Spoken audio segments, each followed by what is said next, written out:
Okay, good morning, afternoon, or evening, nights. Today you are going to need out your art journals. We are going to, let's see, should we do the one? I don't know. Oh, yeah, we will. Okay, so we're going to do a scavenger hunt for a warm-up. You're going to need to pause the video when you go to do this because I'm not going to record nothing for 10 minutes. Okay,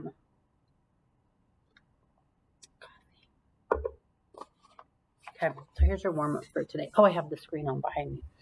So we're going to do a scavenger hunt. I did this in my advisory, and I just tell you to go get something, and then you go get it, and we draw it. And today, you're going to title your, get centered here, get my life together, or at least my work life. Okay.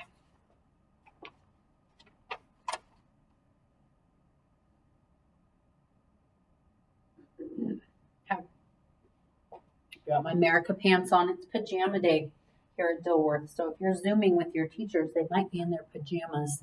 I'm representing America. Okay. Warm up 12:14 or 12:15, whichever day you're supposed to be. So if you're a 4, 5, 6 kid, you're going to have 12:14. If you're a 1, 2, 3 kid, you're going to have 12:15.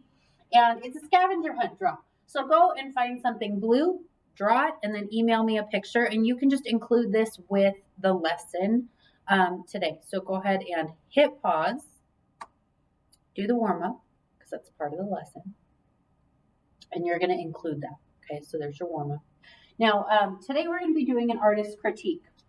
We're going to be talking about Roy Lichtenstein. So get out your art journals. And you're going to title it. We should do the date too. Let's do the date as well. So 12, 14, 12, 15. And that's my 4, 5, 6 kids. 1, 2, 3 kids. We're entitled Lichtenstein. That's Lichtenstein. Lichtenstein. You may remember talking about him when Miss Clark was here because she did a thing on pop art and you guys did Andy Warhol. Well, Lichtenstein was a very similar artist to Warhol in the fact that, they both did pop art and they were both rebels, art rebels or whatever for their time. Okay, so you're going to have 3 questions. 1, and these are exactly what's on the critique forms that we normally do. So 1, what do you like about this, the piece that we're going to be looking at? 2, what's one thing that you would change? And then 3, what is the artist trying to say? Okay, so I'll give you a minute. Go ahead and write those down. And leave space because we're going to be answering them.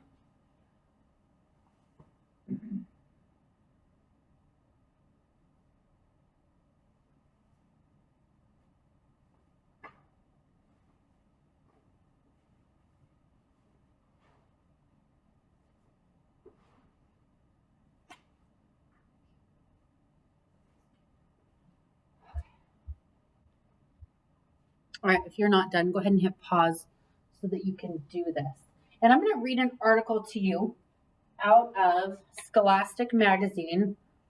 So YouTube, if you're going to copyright, yell at me again. Scholastic Magazine is the author of the article from which I am going to read. The title of the article is called The Worst Artist in America.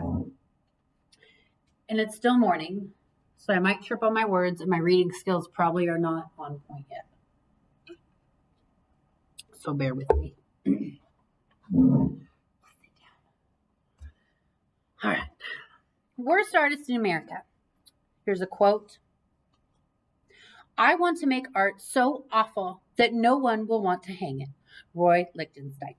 In 1962, Life magazine published an article about an artist whose work was just becoming popular. It was titled Roy Lichtenstein. Is he the worst artist in America?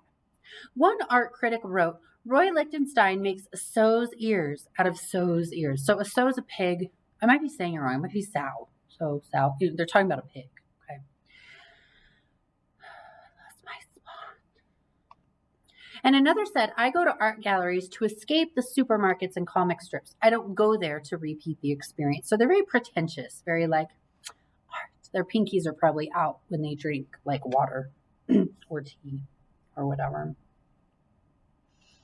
So why were these critics so outraged? Today, these comic strip paintings are regarded as classic examples of pop art. So remember, we did pop art with Miss Clark. But there was a time when they were not considered art at all. During the 40s and 50s, advertisements, billboards, and cartoons were part of American life, but they weren't thought of as to be fit for art. Most artists worked abstractly. Their thickly painted canvases and expressive brushstrokes represented fine art. So in the 1960s, when Andy Warhol's images of soup cans and Oldenburg's hamburger sculptures and Lichtenstein's comic strip paintings appeared in art galleries, the critics were furious. They wanted their classic stuff, and these guys were coming in like a wrecking ball, Miley Cyrus tearing it up. The creators of pop art believed in abstract expressionism. There's some vocabulary for you.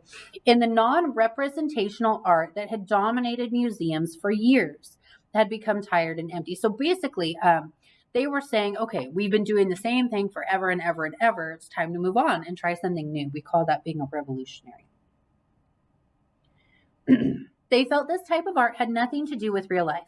Pop artists admired the energy and simplicity of commercial images around them. They isolated and enlarged those images. Remember, you guys did that. You isolated the image of the soda cans or soda labels, and then you did a section of it. That's what they're talking about. Let me start over. They isolated and enlarged those images to comment on the media's growing influence on American life. By transforming objects from popular culture, Roy Lichtenstein and other pop artists were able to revitalize modern art. They helped us see the world around us with a fresh set of eyes. Born in 1923, Lichtenstein was the son of a New York real estate agent, so he was rich. He grew up with money. That's what that means. While growing up, the artist remembered listening to radio serials and reading comic books. Radio serials are like radio programs. So back then, TV, not so much a thing, but a radio serial, like you would tune in and someone would be reading on the radio, much like I'm doing now, you know. Anyways, sorry, I keep getting distracted.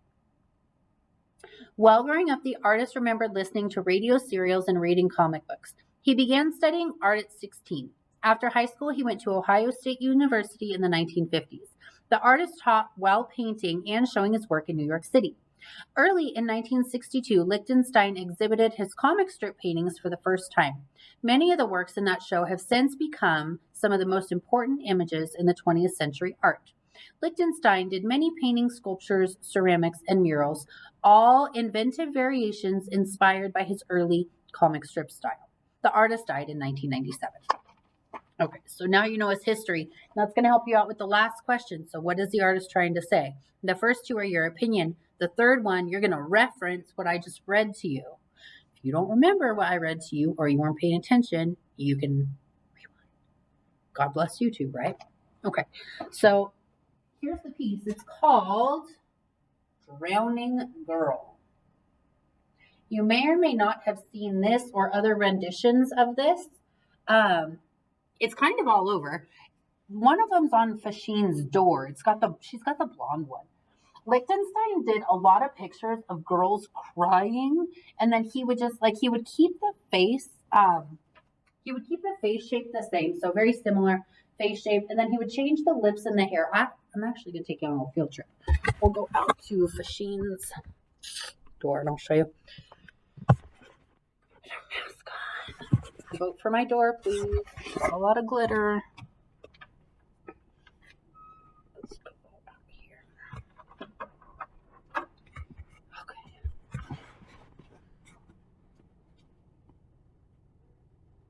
Okay, so you've probably seen that. But he did a lot with that, with the female face. And then he would just change the hair color, the eye color, and the lip color, and a couple other features. But so this one, it has bluish purple hair. You may not be able to see that, but it's bluish purple hair. She's crying and her lips are pink, and then there's water in the background because it's titled, Drowning Girl. And the quote here, in case you can't see, it says, "I don't care. I'd rather sink than call Brad for help." So clearly Brad, is in the doghouse. I mean, she'd rather drown than call Brad. So Brad, I don't know what you did, but something. All right, so you're going to go ahead and you're going to critique this piece, the questions that you wrote down at the beginning I'll reread them.